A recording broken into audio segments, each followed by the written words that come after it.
Excited you're here. I think we have a great group here to talk about immigration coverage, verifying information and sharing it, and the stories that are being told here and missed in Michigan. I do think, the Trump administration's drive to detain and deport as many migrants as possible has sowed some fear and instability in Michigan communities. So we have a lot of perspectives here to talk about that. So I want to thank all of the panelists for coming and again remind everyone to feel free to leave questions in the chat or respond. I'll try to share some of that. And yeah, it's a full panel. There are five of us, so there's gonna be a lot of talking and stuff. I have a lot of questions, but I will totally ask yours as well. So yeah. Michelle Drokish Polo is here with us. She's a producer for Michigan Public Stateside. She's reported both in English and Spanish for WKR in Lansing and El Vocer Hispano, the largest Hispanic newspaper in Michigan, and NPR. She's done some really incredible stories this year, especially about what's going on at the North Lake Detention Facility. We have Adam Yahia Reyes, who's a data reporter at Michigan Public, making sense of the numbers. He reported for KUNC in Colorado and Indiana Public Broadcasting. He's also been doing a lot of reporting this year about North Lake and also the legal process for immigrants in detention in Michigan. We've got Lindsay Matson, who's a social worker and local organizer with 482 Forward, an education justice organization. And they also volunteer with the People's Assembly. It's a group that has organized protests, social media campaigns, and Migrant watches. We've got Koby Levin, who's a senior reporter at Outlier Media. He's recently reported both in Spanish and English on ICE interactions with immigrants that have left them injured, as well as how Metro Detroit police agencies are cooperating with ICE. And Christine Sauvé is the Policy Engagement and Communications Manager at the Michigan Immigrants' Rights Center. She also serves as the co-chair for the Detroit City Council's Immigration Task Force. And then I'm Briana Rice. I'm a civic life reporter at Outlier Media, and I'll be moderating this discussion. So yeah, thank you all for coming. I guess we'll start with and I know we have a mix of people here. I know there are a lot of reporters, but we're going to talk about so many things here, so it'll be great. But I want to start with how can people find consistent, good information about immigration enforcement in Detroit right now? I'm leaving it open, but you guys, yeah, Christine, go ahead. Happy to kick it off. I would say it kind of depends on what you're looking for. So, at the Michigan Immigrant Rights Center, we try to share information about major enforcement policy changes. And so we'll do that either on our social media or through email to our partners or through press releases to many of you. We don't track individual enforcement actions when they're in the normal course of enforcement, as as normal as enforcement actions can be these days. Um, uh, but because we hear from so many detained individuals, because if folks aren't aware, we run the detention line. So we're the sole pro bono provider for anyone who's in a Michigan detention center. They can call us for free to receive free legal advice. So because we have that, we're able to hear from lots of people across the state and we can track enforcement trends. And I'm happy to say a little bit more about what we're seeing if that's helpful. We definitely are seeing enforcement increase across the state. Um, Really in all areas of the state. It's in urban areas, it's in suburban, it's in rural communities. And with the massive amounts of federal funding that ICE and CBP have received, we're now at $240 billion. We really only expect to see that enforcement increase. So far with this administration, we have only seen enforcement increase. Um, More hiring, more vehicles purchased, more office space rented, and the creation now of new detention centers. And they have money to burn, and we expect to see them use it. But for the most part, we're still seeing targeted enforcement actions in Michigan. So that means that ICE generally has information about someone or knows who they're pursuing. And we're not seeing the same style of sort of street sweeps that you might have seen in other cities that had major, federal operations there. That is what we're seeing now. That might change in the future, so that's something we're always watching. But the biggest exception to this trend that I know some of the folks on this call are watching too is the involvement in by local law enforcement. So that's the other way that people are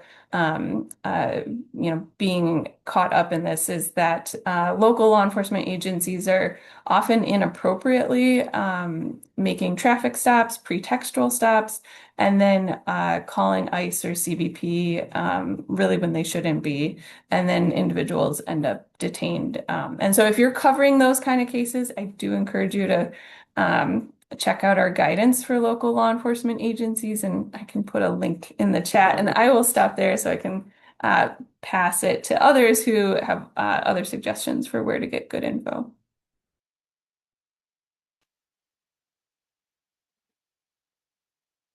I'll say I think it depends on how you define consistent and good, and often I think it's like hard to get like a perfect mix of both. I think a lot of the best information out there, unfortunately, because of the constantly evolving nature of enforcement activity in the state, and because of the sort of combination of like secrecy, but also like social media noise that the administration like looks to create, you can get like a ton of like moment to moment information if you want it. But the accuracy of that information and the way that information is trying to make you feel about what is or isn't happening is like often not there in the most like moment to moment stuff, which I know can be really scary for folks who are, worried about like, is this happening in my community? Are people that I, know and care about, am I at risk? Some of the best information I think unfortunately comes up later as we gather lots of data and lots of information from experts and attorneys and whatnot. So I think and it's very sort of sporadic because there's so many tendrils to this thing that I look at coverage from Outlier, from us at Michigan Public, from the Detroit Free Press, and I see us all kind of getting at these important bits of information in different places in different ways. And so that's like really valuable in a lot of ways, but also means that like communities have to, if we're not like, something that my editor, Lindsay Smith, is really on top of is like republishing a lot of that stuff, partly because she wants to make sure that, audiences who come to us for that information and maybe might miss it on Outlier or on Freep or wherever, are able to find it from us. And so I think that's my short answer is I don't know that you really 100% can find good, consistent information.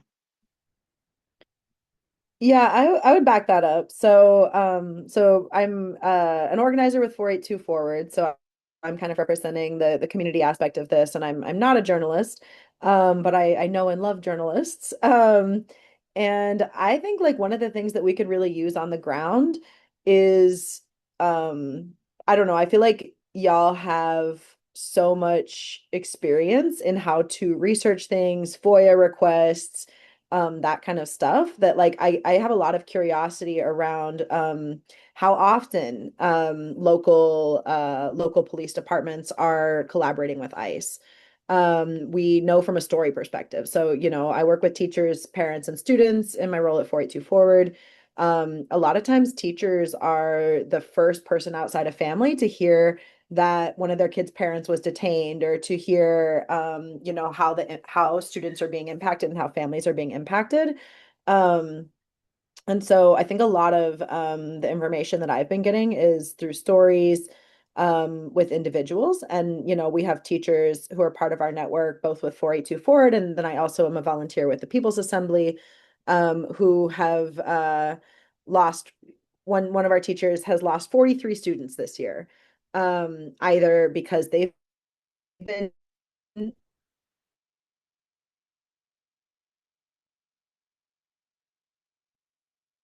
been deported. Their parents have been deported and they went back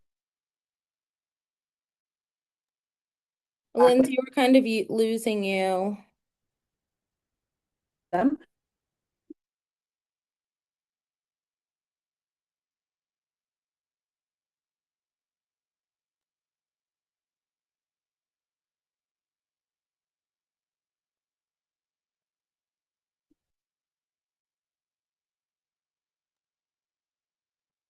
Okay. Did we lose Lindsay?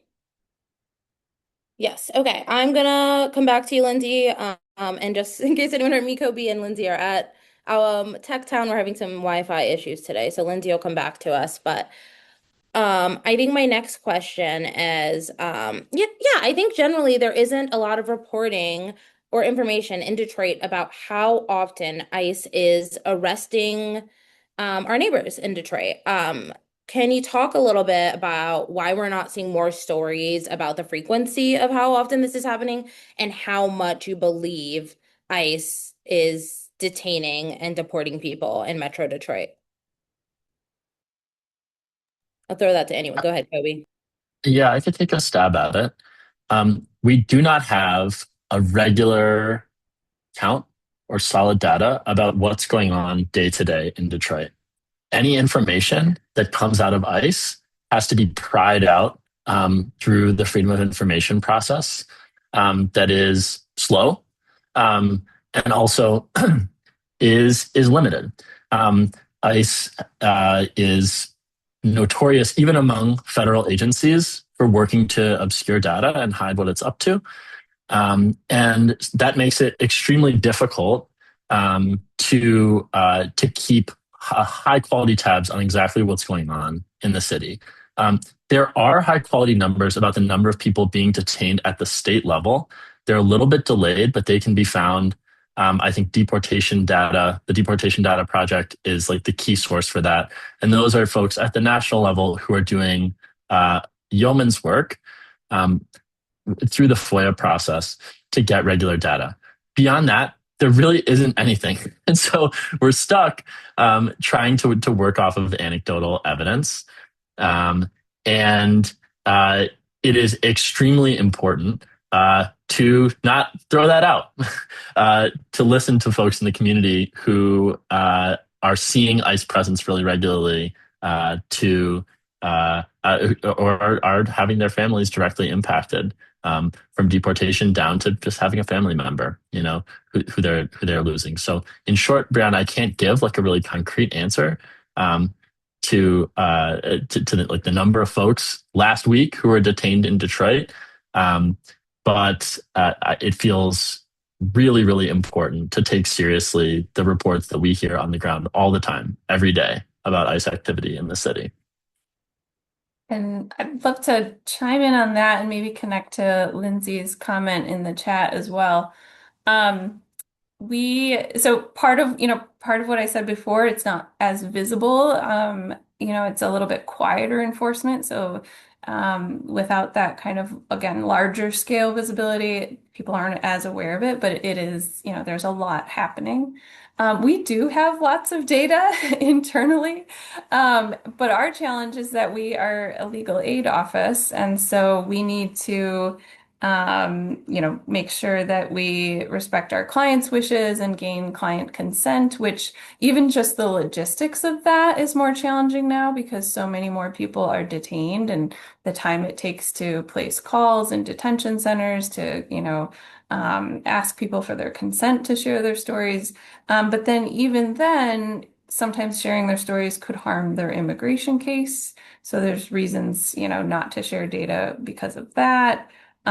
Or so many people, they were already in a vulnerable position. And, clients that we served have always had concerns about retaliation. But those are just even so much more fraught now, like retaliation from ICE, from police, from abusers, from employers. And so I have so many stories and data points I wish I could share with all of you regularly. But there's a lot of work that needs to happen behind the scenes to make that happen, with our client consent or community member consent. And about the local law enforcement information, we also see regularly which law enforcement agencies were involved in cases where our clients were detained and how it started with a traffic stop for no reason. They were never informed why they were stopped. But again, getting that information, getting that consent from the client so that, a story could run because inevitably those are public records with police stops. Their family information or their information could become public. And so we have to take great caution and care. But I'm kind of always looking for what I call these unicorn cases where someone doesn't have fear, about safety concerns if they were deported to their country of origin. They don't have family that might be negatively affected, or if they do, they have status.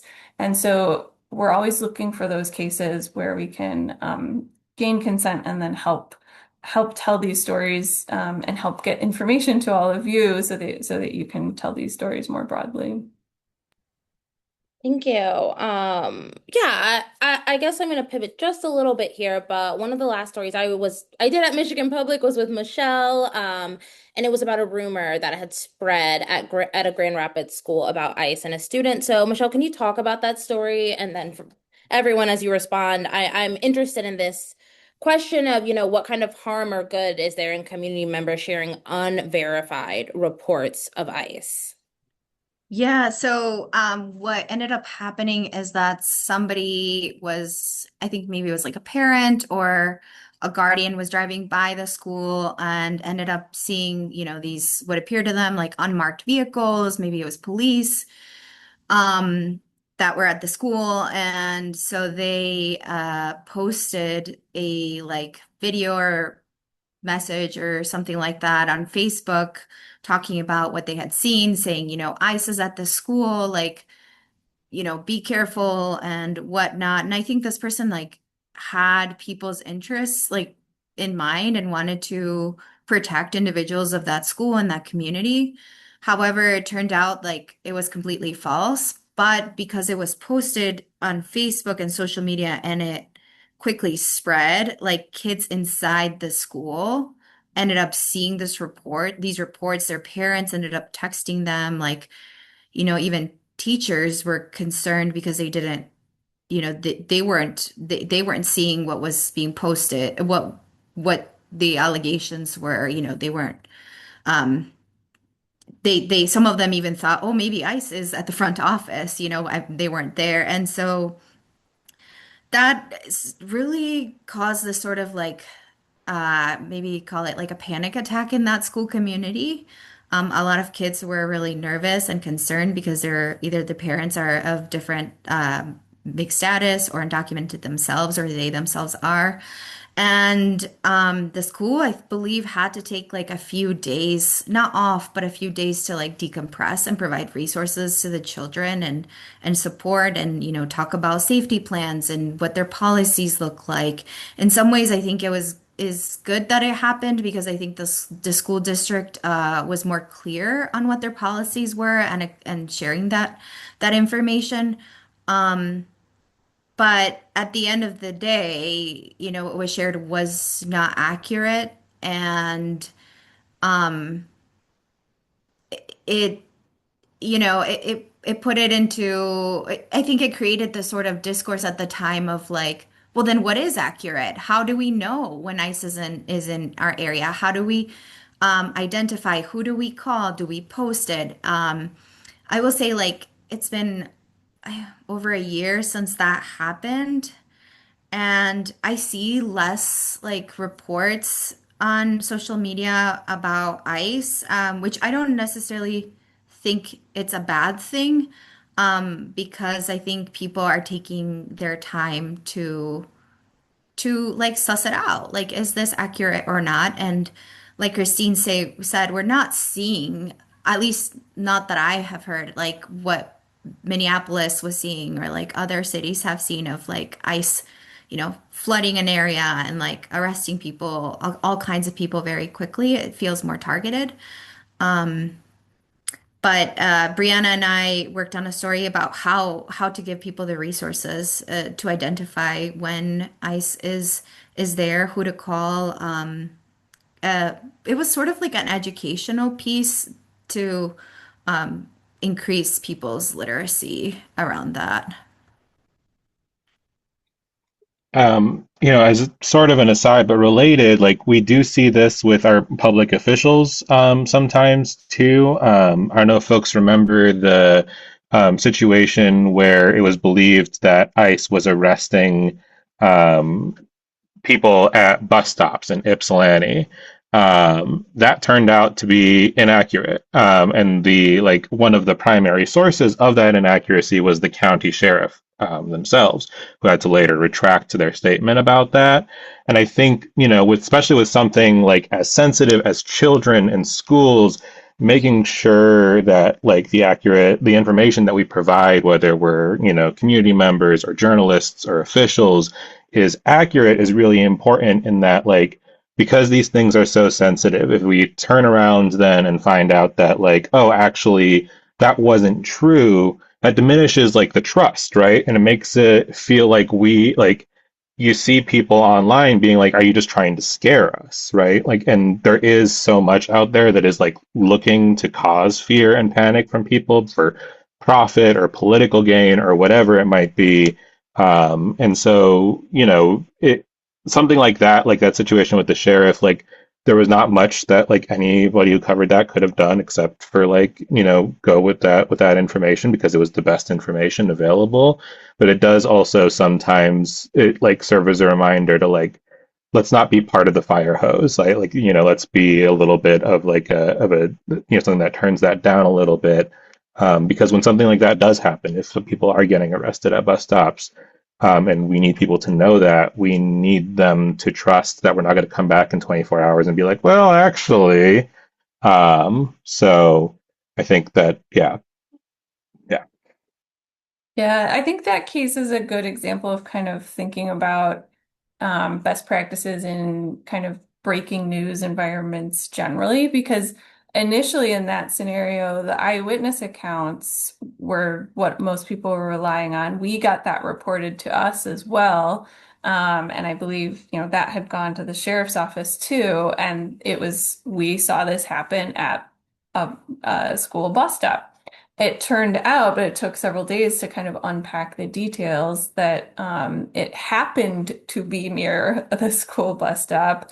I do think the ICE vehicles were at one point on school property as well, but it was a targeted enforcement action, but it took several days. It took several days for us to get in touch with the individuals who were detained, just again, because of that process of, when they're transferred and when they actually get settled, and then when we request a phone call with them, and then we rely on the facility to schedule it. And so I think the best takeaway there is that for some of these things it just takes time.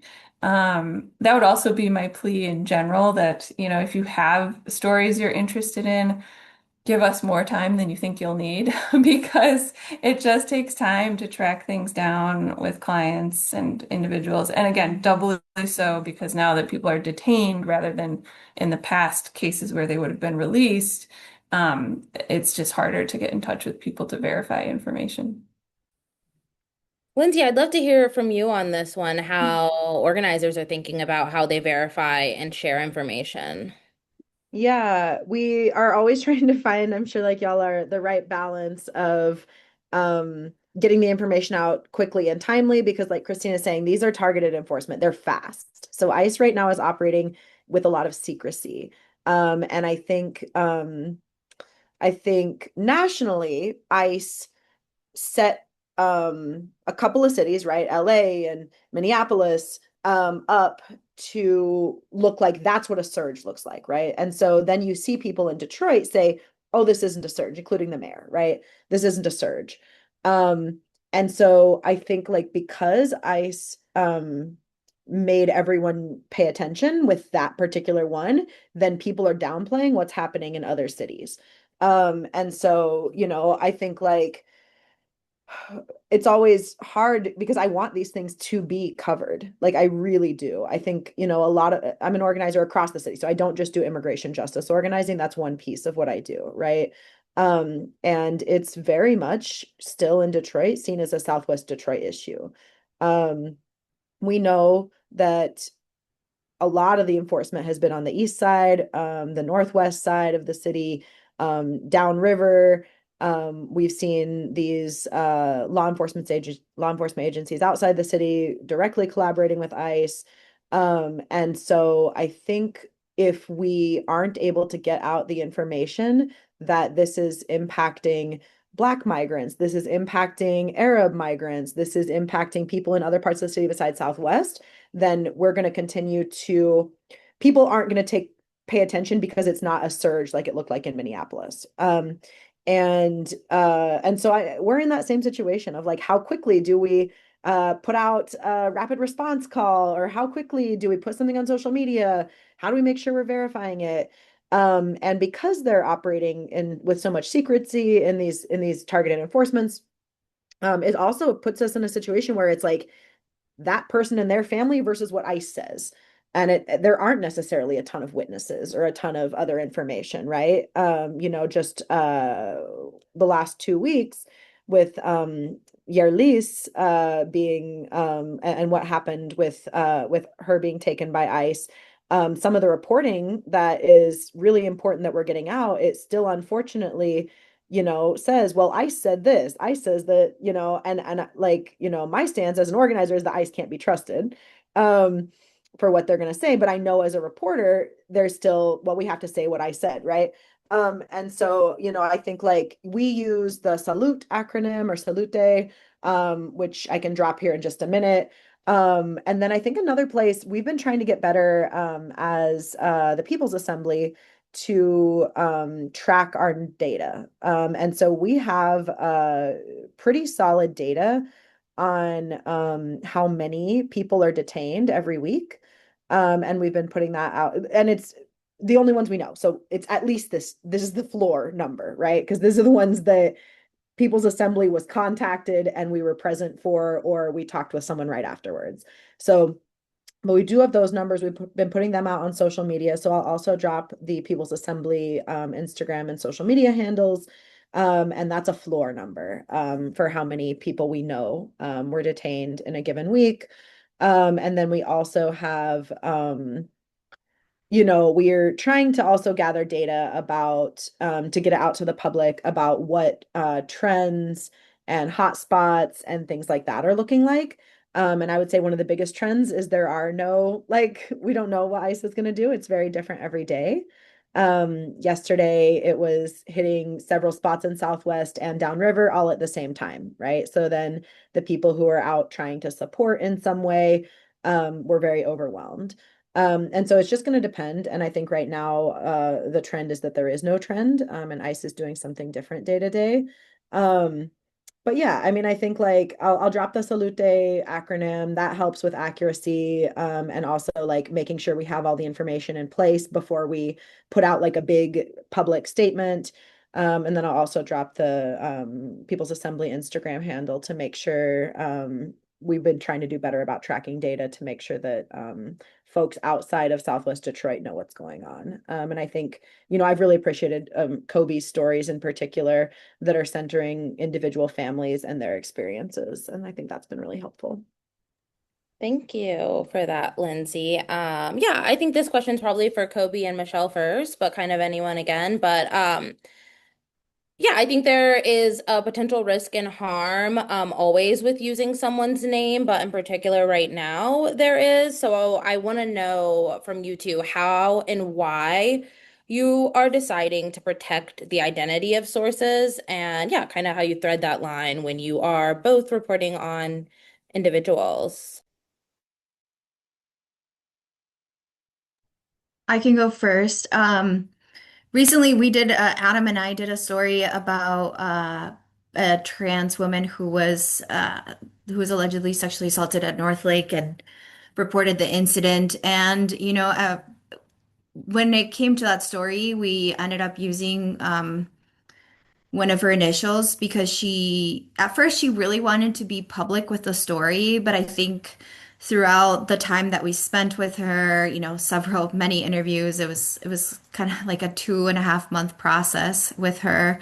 She ended up changing her mind, and that was like completely fine with us. And I think from the very beginning, we were clear with her, telling her like, you can change your mind at any point during this process with what you feel comfortable sharing or not.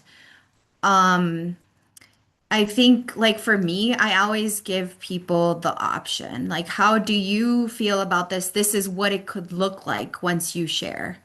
I have talked to several immigration lawyers with, a lot, what I consider a lot of experience, and kind of try to learn from them. Okay, what happens when someone does share? Like, would that look like? Could that impact them in a negative way or positive way? Sometimes it's like a positive way because, more people hear their story. Maybe they donate to their GoFundMe for like bond requests because bonds are so high these days. But ultimately, like, I'm a firm believer of like informed consent. Like, people should be able to share or not their name if they want to. I don't get to determine that for them. I'm not like, the authority as someone who like has had like precarious immigration status. Like, I know I'm the expert of my status and what that looks like in the US. So, I personally I appreciate I like to share like, okay, this is what it could look like for you. Please consult with your family, take some time, think about it, and then you can come back to me. But I think our newsroom policy really is, and maybe Adam can share if I'm incorrect, but when it comes to immigration status, we're open to, using initials and things like that because it is a precarious situation for somebody to be so open about what's going on with them. Really couldn't say it better. I'll just add that every single person that we talk with who is in has uncertain migration status or is going through official channels to try to gain some kind of legal status is in an extremely vulnerable social position, particularly under this administration. And so folks in those positions in general are given the kind of considerations that Michelle is talking about. And I hope that I can, stick to Michelle's methods as she laid out there, because I think those work super well. Um, I'll just note that in general, if I'm talking to somebody on the street, I'm much slower to allow them to be anonymous. There is real value in people putting their name to their comments, and the standard for that though is that they should be able to show that there would be a real credible harm to including their name in the report, and that is just a standard that's extremely easily met when we're writing stories like these. Yeah, just to piggyback on some of that, I think Michigan Public's policy has been to be pretty flexible with folks, but there are situations in which we have run into and with immigration or like with coverage in general, situations where it does not make sense for us to grant someone anonymity. And so the question that I think is like often hard when you're like working with a source, for a very long time is like, okay, then like, do we tell this story at all, right? Like, if this person's, we're talking about like fears that might occur like here in the U.S., but for people who get deported, right, who came here because of a fear of, a certain group or discrimination or whatever, like the effects of not or being named can be much more far-reaching than maybe the journalist involved will ever know if these folks end up being deported. And so I think like taking our time with sources to make sure they understand that like they're like not a lot of folks are media savvy, not a lot of folks that like are legally savvy. Like the person in the case, the sexual assault case in North Lake, did not have an attorney. When she was deported, and and Michelle was talking to her initially. There were a lot of aspects of that she maybe hadn't thought of, and we had to sort of present like people are going to say stuff about you online, and that's maybe some of the like best case scenario. The like worst case scenario is that you get put into danger, and that ultimately her thinking through that and talking through that with folks in her life allowed her to make that decision. And I'm glad that we took the time with her that we did, because if we had rushed to publish earlier on, we would have not given her necessarily the time to make the choice. And just to put a finer point on it, I mean, it really does make a difference. We know of someone who did participate in a media story here, and then was deported, and it ended up making a big splash in their country of origin. And now they're afraid to leave the house because their personal safety is at risk. So it can make a big difference. Yeah, I want to talk a little bit now about how we tell the stories of community members protecting, defending migrant families and individuals. I think we saw a lot of reporting about that out of Minneapolis, but it's not really happening here in Detroit. And in part, I think Lindsay will speak to this, but probably everyone will. In part, it's on the side of the organizers. They don't want to talk to media. They don't want to be shadowed. At least from the, I'm not obviously Lindsay's here, but like for the most part, it has seemed like there's a barrier there that doesn't exist in some other cities. So yeah, I want to know how we tell the stories of the organizing that is happening here and how people are protecting each other, your experiences navigating, talking to these groups, and yeah, maybe Lindsay and Christine, how we can build trust or what should be happening, especially, you know what, regardless of whether or not these organizers want to talk to us, how can we tell these stories? I mean, I guess like so this question in the chat that Catherine just brought up around like potentially experiencing editors who push back against granting anonymity. I think there's a lot of fear that we, even though we need the story out there, that we're going to lose control of the story somehow. Or that we are the people that are trusting us to help them with getting food for their kids and helping the kids get to school and like all these things that groups like 482 Forward and the People's Assembly are doing, um, that we're going to lose that trust, right? Because it does take a lot to build it. And so we're trying to find so much of this is going to come back to trying to find the right balance. And I don't want to be repetitive, but we need more people to know what's happening and we can't risk losing the trust that we have. And so I guess I'm like really curious and maybe I just don't understand enough about um journalism and how it works, but I I don't know how to push organizers and community members to just automatically trust um, without having some sort of guarantee or promise. And then there's so much anti-media bias on both the left and the right right now, that that is seeping into everyone's consciousness. And I push back on it as someone who really cares a lot about public media, about journalism, about a free press. But it's still there in people's minds, or people who have had an experience like what Christine's talking about, like trying to go through it, trying to trust the journalist, and it still has unintended consequences, not even through the journalist's fault, right? And so I I don't know. I mean, I guess like just in conversation, like what are the promises that a journalist can make, and when might a community member be worried? Or like is that worry valid that even though they said it was anonymous, that their name might get leaked, that their address or the school where their kids go to school or whatever might get leaked? What kinds of things should people be worried about or not? Because that's something that I could take back to community members that I work with and to organizers that I work with. Yeah, and I was going to chime in on a different aspect of this. I would presume that a lot of organizers and rapid responders wouldn't want to speak to the media. It's definitely not without anonymity because we're just seeing an increase in federal charges against observers and rapid responders. And so for their own protection, even when these charges are completely erroneous, it can derail. These are volunteers and community members, and not everyone has access to, legal advice about, how to handle these kinds of activities and talking about them. So by talking about what they're doing, they might put themselves at legal risk, and that might be why people are nervous about doing it.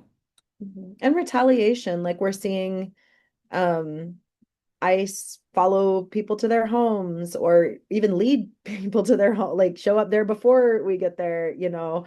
And so there is like retaliation both in a legal way, but also like physical safety um, fear type of thing that we're experiencing as organizers too. But I am thinking a little bit more about community members, but yeah, for organizers too. Yeah. The intimidation we've seen in a lot of other cities, especially, and to some degree here in Michigan. But so it's definitely something that I think organizers are thinking about. I feel like I, see this with organizers, but even like attorneys as well. I recently said to somebody like, I don't, attorneys are very cautious people when they talk to the media in general. But the level of caution that I have seen from attorneys across the state, from organizations big and small, is unparalleled in my own experience, at least, for whatever that is worth. And I think part of it is that like, there is a concern that, who knows what immigration judges are taking into account as they're ruling on people's bonds, as they're ruling on, merits and asylum claims and whatnot as well. And so there's not even just like a concern about like the individual case, but how an attorney being seen as saying something that, could be offensive or we saw this a lot with our coverage of like immigration judges suddenly like reversing course and denying a lot of bonds. Could be like offensive, right? And that that could be taken out on people's clients is a real concern.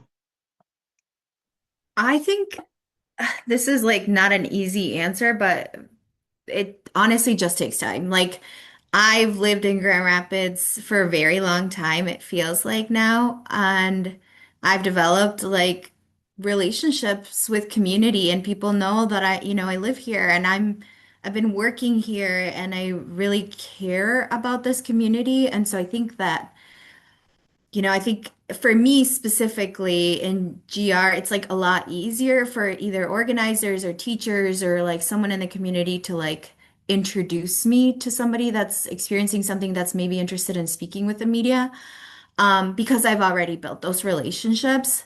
It also helps that, I speak Spanish fluently. So, when people hear me, they're like, oh yeah, you're like from this town near me or whatever. And so that helps.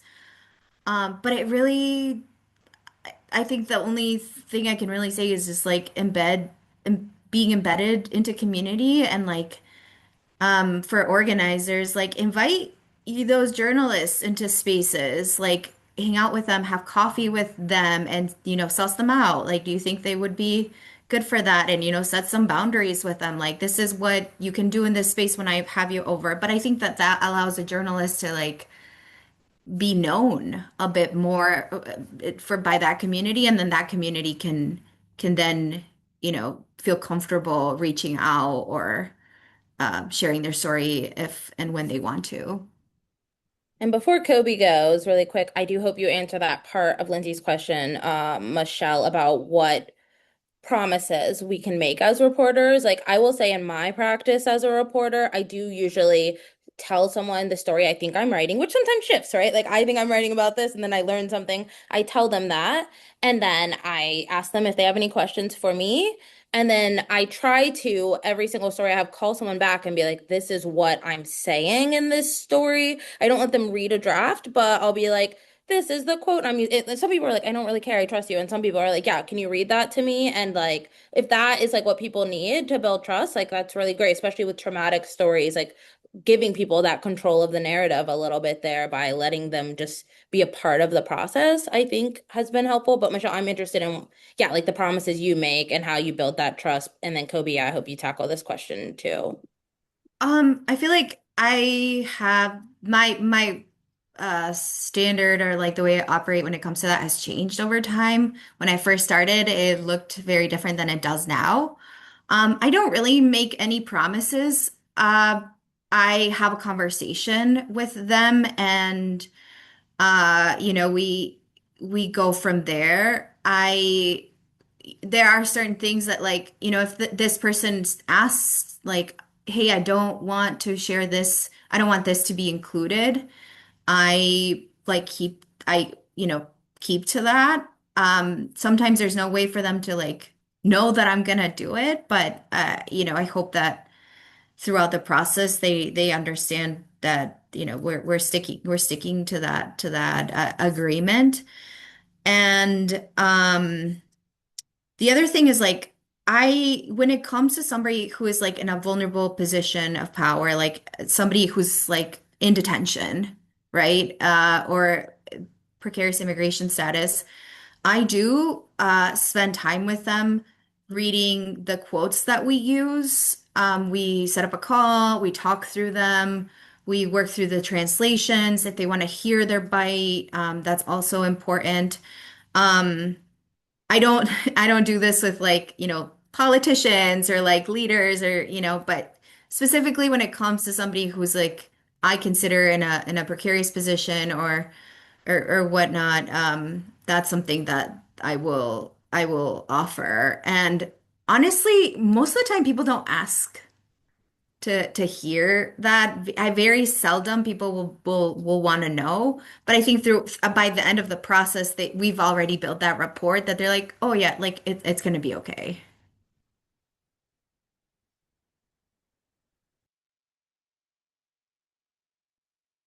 Thank you for that, Michelle. Um, I'll just add that I try to remember that in many cases, when I'm talking to folks in these situations, it's just a bad idea for them to talk to me. And it's not my place to try to convince them. Um, I am fortunate to have an excellent team and excellent editors who will support that, right? Who aren't breathing down my neck saying there has got to be a story. Um, and that's not true for every journalist. So, Lindsay, the sense that, folks in the community have that they can't be sure who to trust, that they aren't sure about the media is totally fair. Because journalists often do slip up. Different journalism organizations operate very, very differently. They have different, economic factors driving their behavior, different policies. So the only way to feel at all confident is through relationship building of the kind that Michelle was discussing, um, and that is slow. It's highly personal. Um, and the best we can do is try to be really, really transparent about what we're up to. People are putting useful resources in the chat. We need to be ready to explain to people exactly what we mean by off the record, exactly how we make decisions about anonymity, exactly how we're going to handle their information. Where will their name be written down and not written down? Is a question that people might want an answer to. Um, how will the story show up? Um, so I want to have those conversations with every person who is in a vulnerable situation, who's going to be included in the stories. They need to understand exactly what the potential ramifications are, and they need to make a decision, not me, that is worth it, right? That there's a reason to do the story for them that outweighs the potential risks.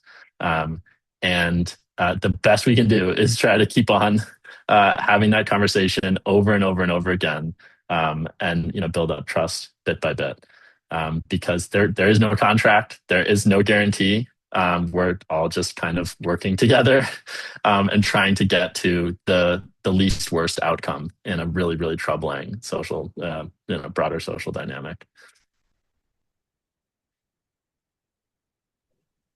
Okay, great. I guess I'm curious, and this one a little speculation, especially for the reporters who kind of do this work, but what kind of stories do you think Detroiters are looking for right now about immigration enforcement? I think not just in Detroit, but in a lot of places, the story that like everybody like wishes they had is this is exactly how ICE is going to behave and what you need to look out for and like what you need to expect.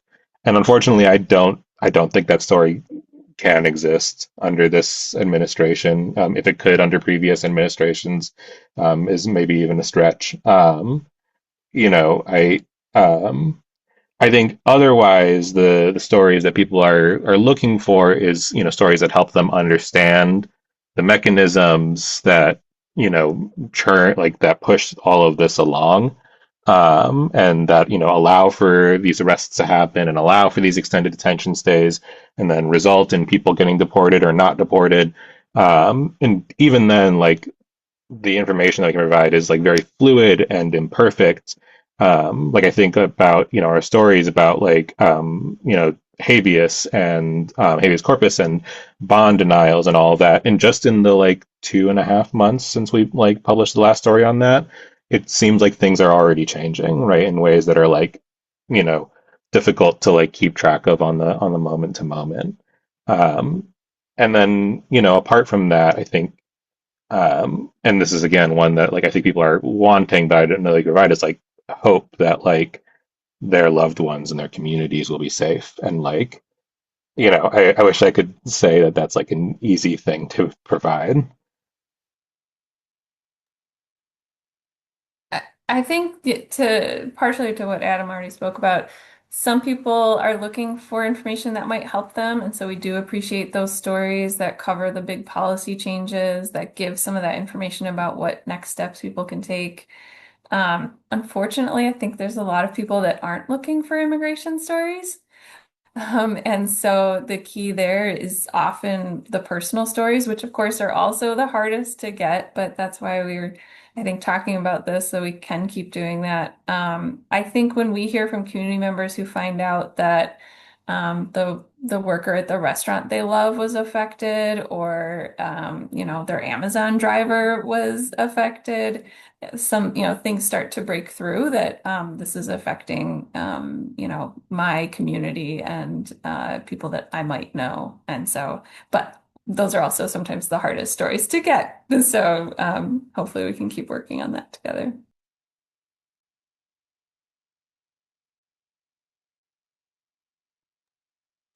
Okay, yeah, I guess this is a question I often ask reporters or want to, but how do you decide who you're writing for? And what I mean by that is that, we could write immigration enforcement and stories, like Christine said, to inform folks who are not a part of that community what's going on and like raise awareness, or we could write stories to or for the people who are being harmed. So, can you talk a little bit about, yeah, if you think about that when you're writing or how you think about it, and when, like maybe sometimes it's that kind of story and sometimes it's the other.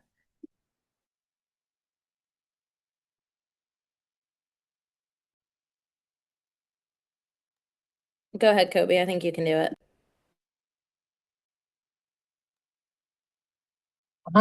It's really hard. It's hard to know. It totally depended on the context.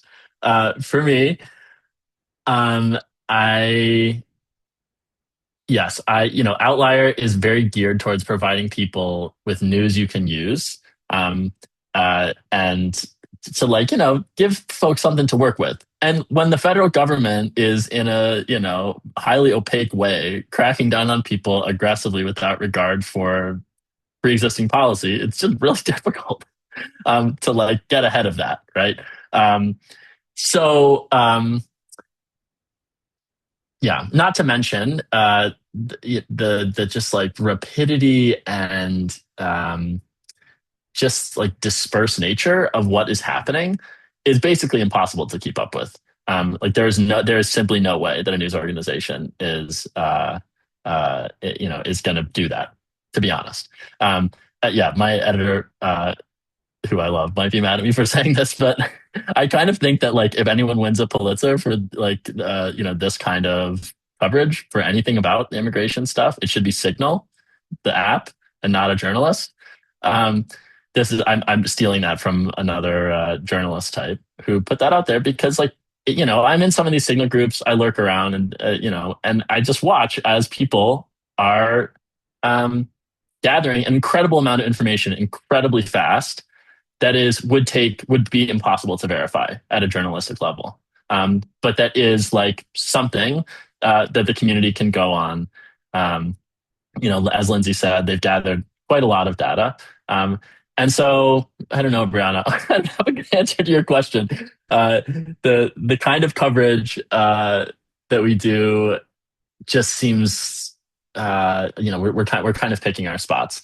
I will say, and I'll just make a plug because I know that basically every single person here is a journalist. I do think that covering local cops and their collaboration with federal immigration agencies, something Christine mentioned earlier, is really useful. And what's great about it, there's two things. One is that the information is relatively accessible. Local police are going to give you records more easily than ICE is going to.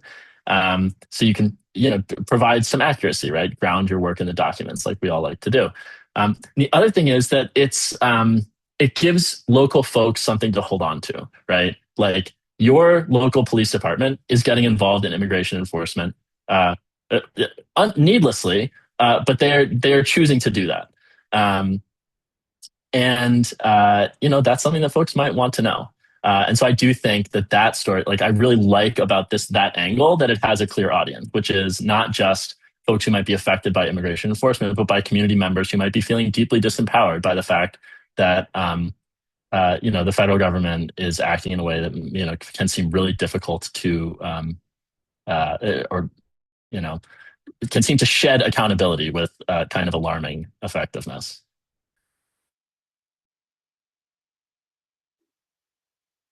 I think often with these stories, part of what I'm writing for is like sort of like the record, like, capital R record of just like what happened here.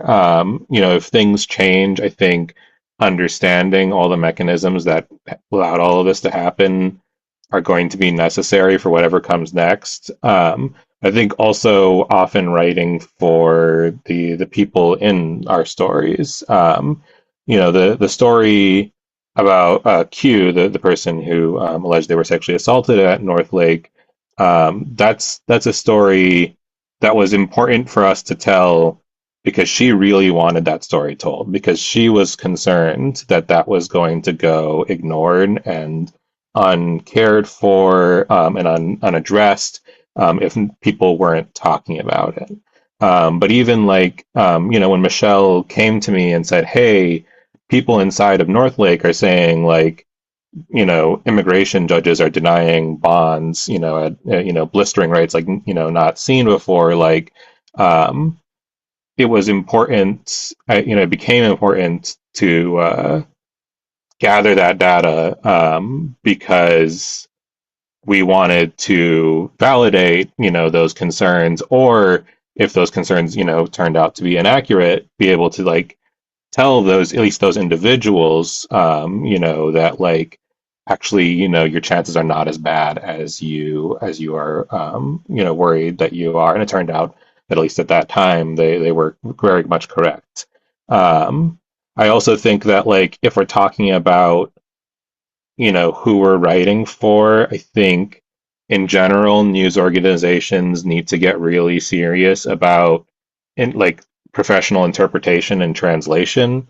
I think so long as we are primarily writing in English, and only translating stories that are about immigration, or about things that seem to be specific to this community, we're not going to be a consistent source of information for people in those communities who don't speak English primarily.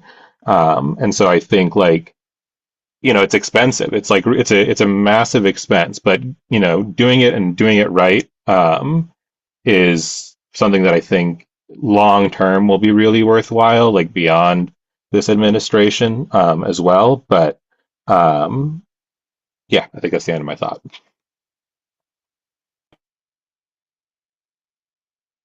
Michelle, do you want to add? You don't have to. I can. I'm writing for my sources.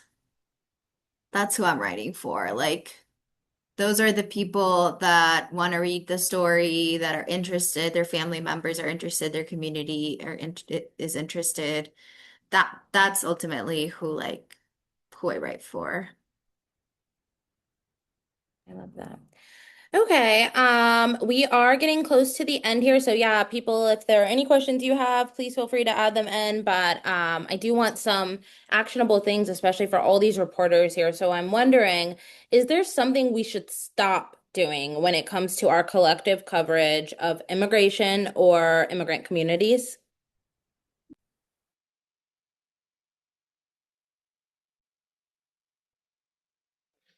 I have a very narrow pet peeve thing that I can that I can That talk works. about. We'll take it. Uh, So that giving other people a chance to think of something more meaningful than this. In the deportation data project's data, there's a lot of really important caveats, and that data is so accessible and so easy to understand. But also sometimes those caveats are like really hard to find and like wrap your head around. And they can result in coverage that is really, really, really off and creates, one of the worst things I think data can do is create a sense that we have a better understanding of our world than we actually do. And the deportation data project data in particular is really powerful at doing that. Um, and so I'll call out just one specific column because I see this used all the time. The landmark column in the deportation data project data is garbage. That's a column that people have used to associate arrests with specific cities or buildings or whatever. That's not what that column means. It's blank most of the time. So even when it does mean that, it's not like, useful to say X place has more arrests than Y place. And so I think like just being careful with our data and just being like very thoughtful about what we are using our data for. Is it just to like place the number in the story? Is it just for the headline? Or is it, something that actually we can sort of back up and appropriately give caveats to? Yeah, I see Kobe's comment in the chat. I was gonna say something a little bit about this. I would encourage folks to challenge the federal propaganda because I know something that's very painful for families is when they see they share their story and then they see in the same story the comment from ICE or another federal official that is all based on criminality that often isn't true. And, the kind of things that you see in the White House memes can be really painful for people. So really think about ways to dig deeper and unpack that propaganda and challenge it in your writing, rather than just repeating it because it can be very painful for people. I was going to say I did see, some bright spots in kind of challenging the kind of good versus bad immigrant narrative.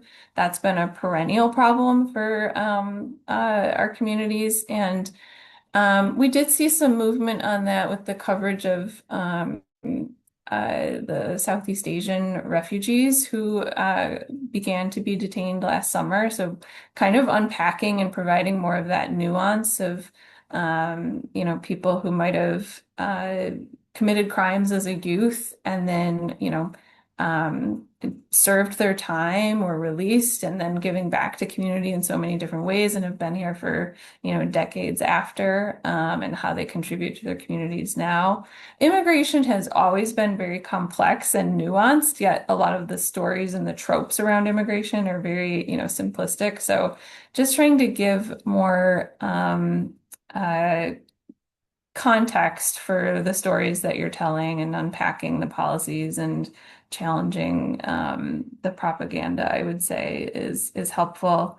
We've also seen good reporting, a growth from when I first started, especially on coverage for farm workers. There had been a really annoying perpetual kind of myth repeated all the time about the small family farm, and that is how, that's where most farm workers work, which just isn't reality. Most farm workers work for large agribusinesses that, treat their employees like a cog, and without a lot of humanity. So we have seen some growth in that area, but would love to see more. Um, uh, yeah, those are some of my thoughts.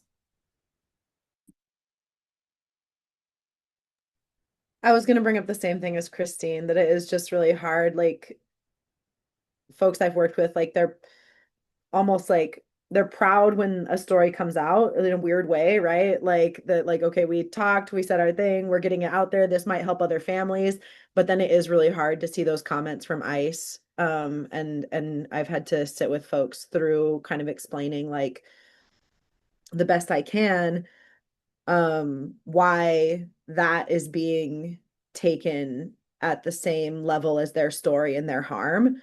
and why it's just like, and I said this, and that feels really like intense to them. So I was going to say something similar to what Christine said. Sorry, one more thought about the criminal connotations, but I think so many, we some of the words are the same, like someone's getting released on bond or someone's in detention, but there's a lot of differences between the criminal justice system and the immigration detention system. There's similarities, there's overlap. So kind of teasing out, what those communities, people who've been affected by incarceration, what they might have in common, but then also teasing out where there's important differences. Like, for example, something that I don't think is widely known now that we're seeing more people injured during the process of being detained and they're taken to hospitals. Hospitals have policies for how to interact with people who are in criminal custody, and most do not have policies for how to interact with someone in a civil custody scenario. And so a lot of times they're treating individuals who are brought in ICE custody as if they're criminals. So, maintaining shackles, not facilitating communication, not informing loved ones. And, they should and could be having different policies. So anyways, there's a lot of different contexts where that can come up, that just because someone is in immigration detention, in some cases they are in a jail, but they actually haven't committed a crime. And so there's, places to flag those differences and then also places to flag how they might have things in common with other incarcerated communities. Thank you for all of that. I feel like that was super helpful. I am, yeah, this is my second to last question. So, I guess I'm wondering, do you have any advice for the reporters in this room? I know we talked about the Detroit data project. Are there other data sources or even just normal ways you're sourcing? I know Koby mentioned Signal, and that's on the headline of this event, but how advice for people on how they can tell immigration stories, data or sourcing wise?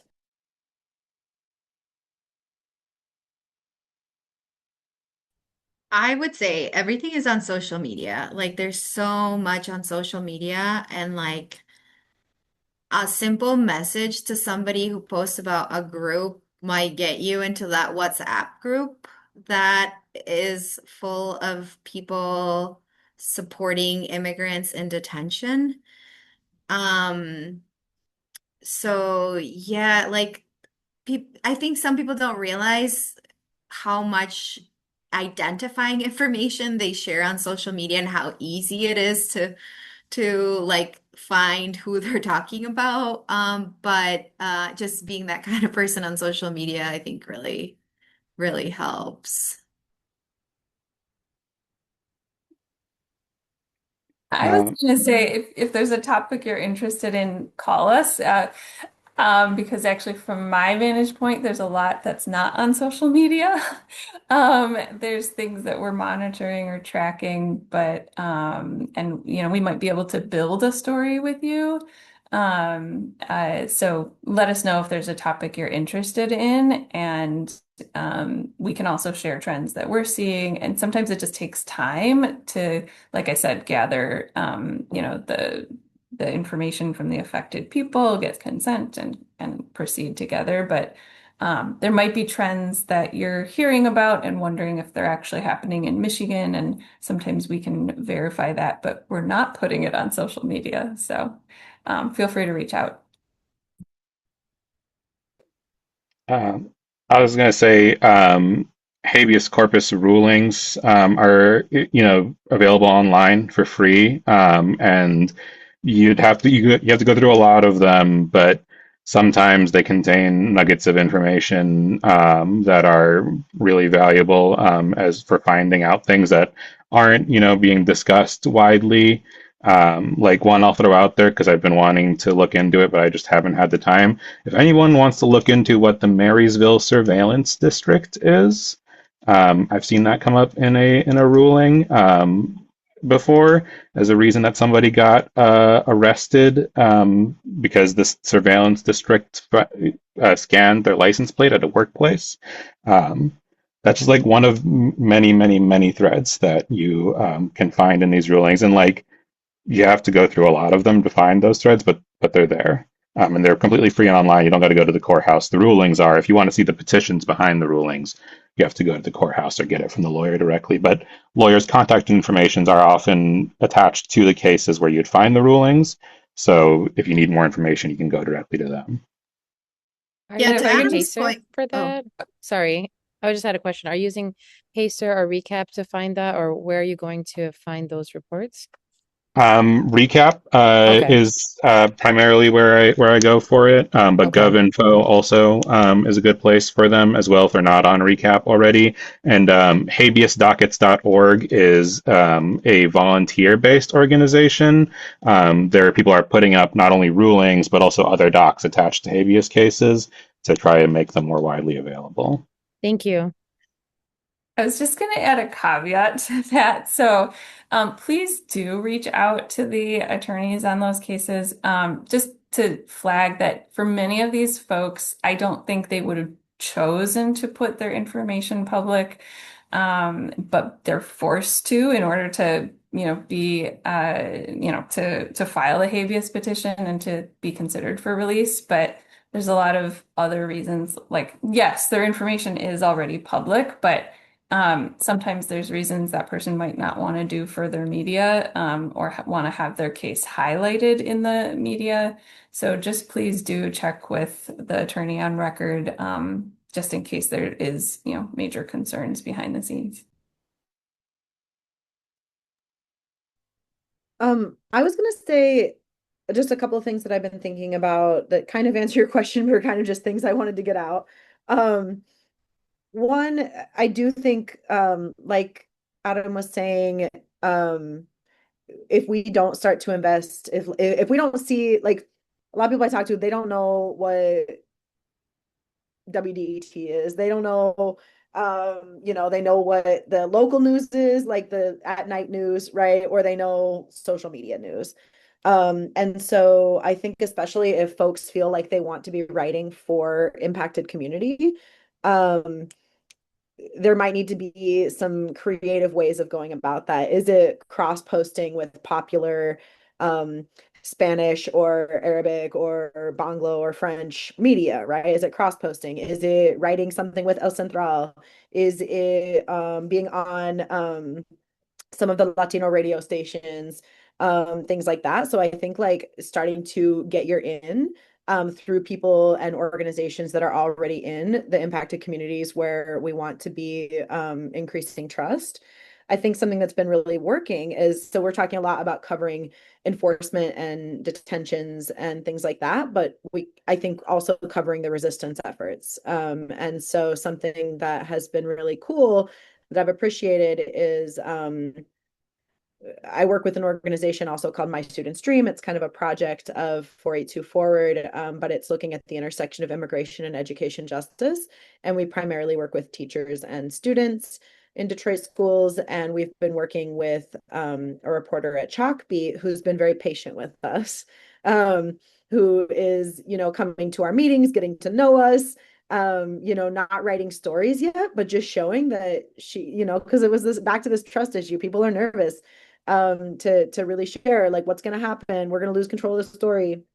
And so she's been really great about just going slow, building trust, getting to know us, showing that she's committed, and then like is going to be able to cover some of the resistance efforts to ICE, to deportations, things like that, how teachers are fighting back, how parents are fighting back, things like that. So I definitely think that's been really impactful.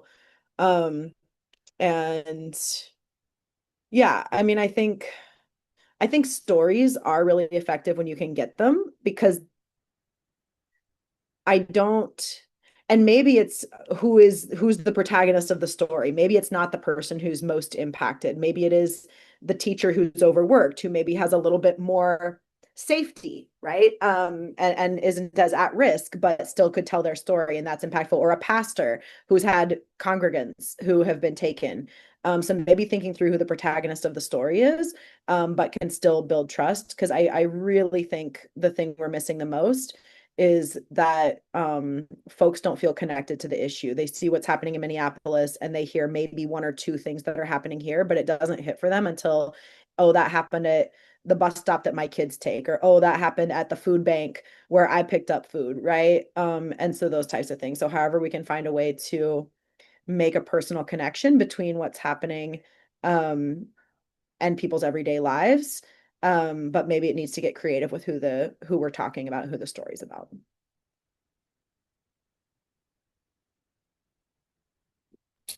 Yeah, and we do have some thoughts in the chat about this coverage too. Thank you all. But yeah, so we'll look at those. But yeah, I think we're hitting our ending here. So I'm opening it up. Do you have any burning thoughts you want our audience to walk away from this webinar with? Any reporters, any stories you've done that you think could be replicable, or any other advice you have for anyone? Anything. I'm open. Floor is yours.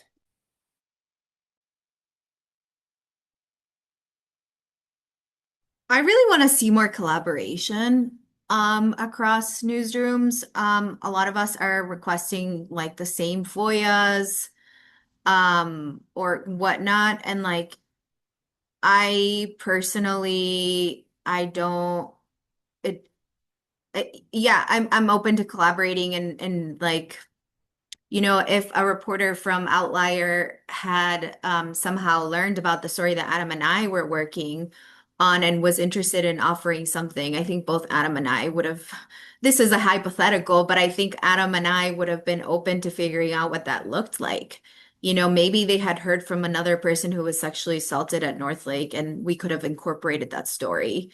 Um, like I think not to speak for Adam and I, but I think I know him pretty well to say that at the end of the day, like it's not about our byline. It's more about like how do we, you know, tell the stories that we're getting calls from people at North Lake regularly. So like, how do we kind of put that out there in a way that makes sense?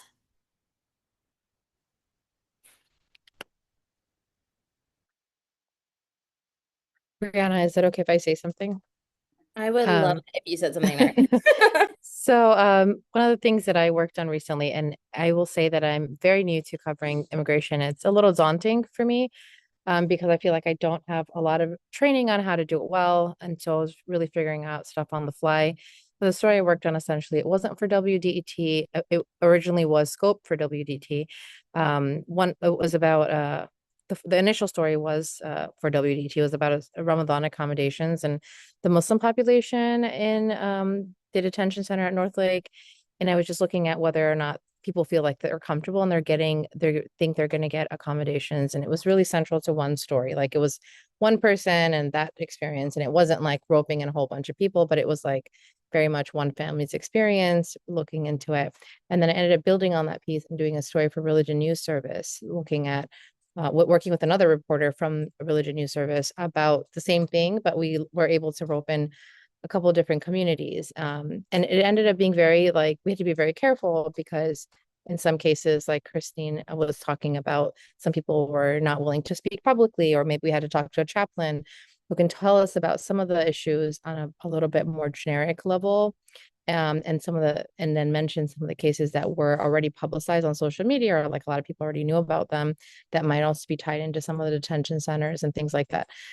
So just advice on some of the newbies like us. And if we think of like a niche subject like that, what is the appropriate way you think would be to say, like, I think I have an idea, or I would like to learn, essentially how to do more of this kind of immigration storytelling.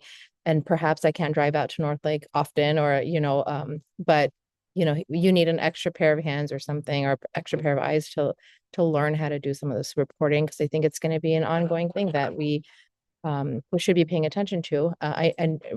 Heard someone speak about different immigrant groups, and I learned about Abisa, and I think I had reached out to Abisa. I think one of you guys ended up doing a story with Abisa. And I was like, oh shoot, like I totally reached out to them and they weren't available when I needed the story for the deadline that I was working with.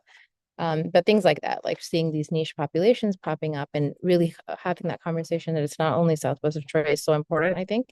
But definitely also keeping in mind that we still need to center a lot of the voices where it's happening a lot. So that my long rambly question was, how can I help? Well, I love talking through story ideas with reporters. Sometimes it's you might hear from a community member and you're like, is there a story there? I did have one reporter approach us, interested in doing a story on like a where are they now for people who had been in sanctuary congregations. And I kind of had to explain why that's not a good story to do now, for all of the safety reasons for those people and those congregations. So yeah, happy to talk through. Oh, that's not an answer for, that may not be available for everyone, but happy to talk through story ideas as folks come up with them. Um, I think I've already said this, but my final plea would be just like give us time to work together on things. Our call volume is up like 5 times what it used to be. Our presentation requests are up the same amount. And so I'm often working like 12 hours a day, and so are many of my colleagues. And so it's just, we're interested in helping get information to the public, working with you to craft a story, but it can just take a little bit of time and careful planning. So that would be my final plea, I think. No, I guess we definitely take freelance pitches at Outlier, and Koby already mentioned it, but Koby can probably happily walk you through how to do some of those suburban police stories. I think he was hoping people were going to sign up and help with that for a bit, right, Koby? Yeah, I mean, honestly, just take a city. We're sitting on all these records. Hit me up. Sounds good. I'll just speak for myself, like, and I think not to speak for Michelle as well, but um, I always happy to like talk through an idea, right? Like even if it's not something that makes sense for us to like directly collaborate on, I think like Michelle said, what's more important to me than the byline or the like organizational credit is that the information is out there, if it's information that's valuable to folks. So always happy to do that. If you're ever wondering, like the stories that Brianna linked in the chat there, the last two have methodologies. So if you're wondering, like, how did you get those documents? What was the way that those were retrieved? Like all that information is in those methodologies. You can find them there. But I will also say that there are organizations nationally, for those of you who aren't familiar with them, like IRE is a really good place to find other reporters who are doing this stuff. There are Slack groups. The News Nerdery Slack group is like constantly alight with people talking about that sort of thing. So if you're interested in those sorts of things, they're out there, and I can catch you with the ones that I know about too if you want to chat after this too. But like the reason I was able to do the analysis on habeas petitions that we did was because I had posted a message in one of those Slack groups, and like 4 or 5 people were like, "Here's how you do this." So it's definitely a collaborative thing.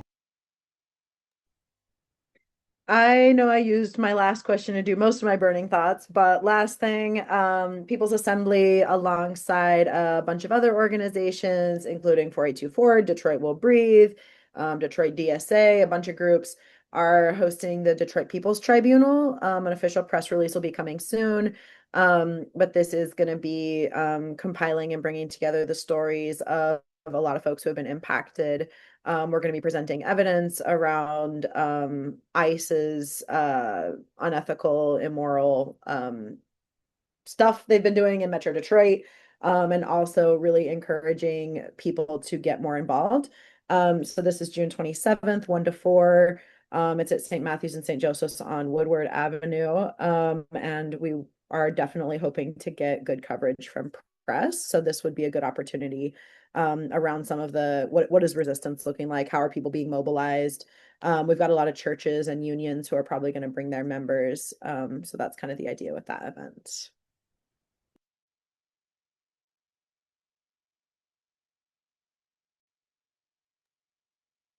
Okay, any final thoughts from any viewers or from our panelists?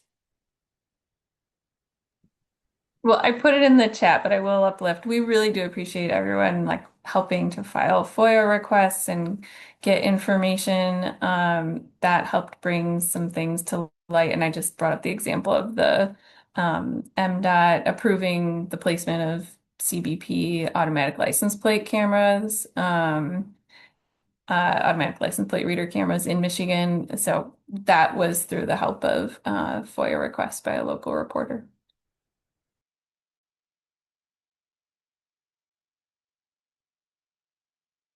I just want to say thank you so much, everybody, and let's please collaborate. Like it's Yes, thank you. way, way, way too much for any one of us to handle. But we can maybe make a dent in things together. Yes, thanks, y'all. Thanks for everything you've been doing. Feel free to reach out. Yeah, I dropped my email in the chat. Feel free to reach out to that for sure. I can put my email in as well.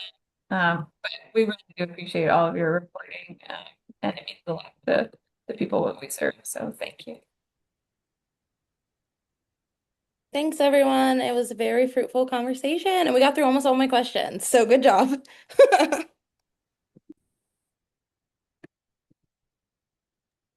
Amazing